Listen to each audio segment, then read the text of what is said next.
Democratic congressman from New York, Dan Goldman. Congressman, let's play a little bit more of what Santos had to say this morning. No decent cop would bring this to a prosecutor or a DA and say, here's our report, go ahead and charge him. Right? So this is what the Ethics Committee put out. God bless them and what they think they're doing and what their work is. You know, I believe they do good work when it's relevant, but this ain't it. God bless them, Congressman. You've called him a criminal wannabe mastermind. Your reaction to what Santos is saying this morning? Well, it's pretty clear he's never practiced criminal law. I was a federal prosecutor for 10 years, and I would charge George Santos today based solely on that ethics report, as the Department of Justice has done.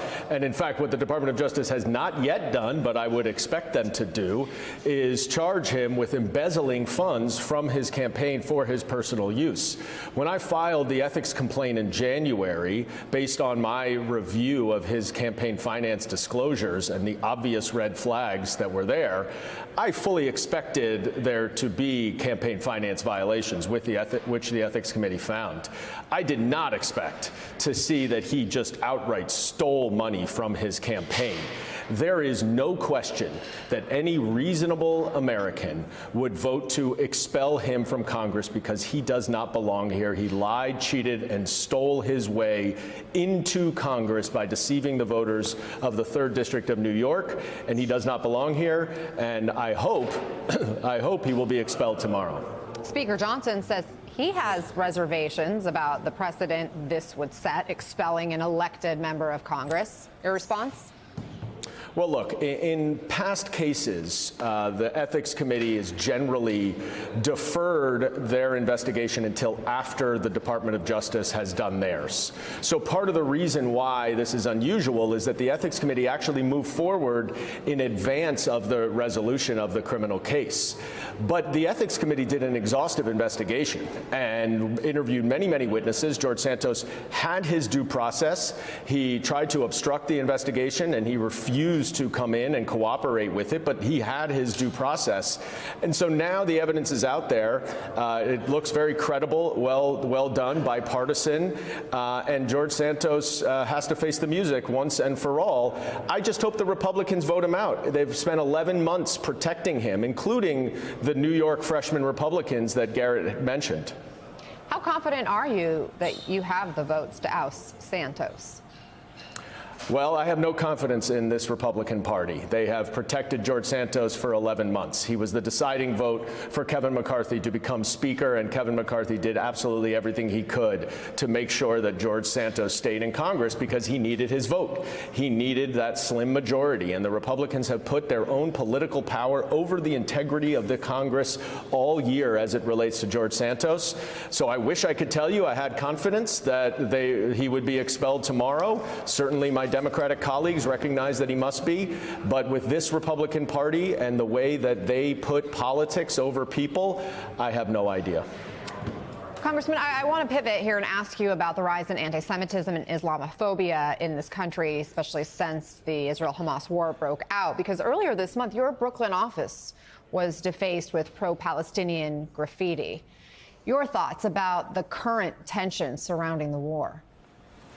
Well, look, I urge everyone to watch Leader Schumer's speech on the Senate floor yesterday. It really encapsulated so many things that I and other Jewish Americans feel. October 7th was a horrific day. The brutality, the barbarism of Hamas trying to intentionally kill people because they were Israeli or Jewish. But we know that Hamas is a terrorist organization, so although the severity and brutality of it was shocking, it was not surprising that Hamas wanted to attack Israel. What has been incredibly surprising and deflating for many Jewish Americans, especially liberal Jewish Americans like myself, who have always believed so strongly in equal rights, in social justice, because we identify based on our own history of persecution with other groups who have faced persecution and discrimination, is we feel abandoned right now. And the rise in anti-Semitism is truly shocking in the aftermath of a horrific genocidal crime designed to kill Jews because they are Jews. And so I think there's a lot of historical context that needs to be brought out, especially with this younger generation, because their perception of Israel and Judaism is simply inconsistent with history, where we have been repeatedly persecuted, including, of course, the worst genocide in the history of the world during the Holocaust. So, you know, Senator Schumer really hit the nail on the head. And the disappointing part, and I will happily say this as a Jewish American, there is also absolutely no room for any Islamophobic hatred. The shooting at the University of Vermont, which has not been determined yet to be a hate crime, but certainly seems that way. The killing of the 6-year-old boy Wadea in Illinois.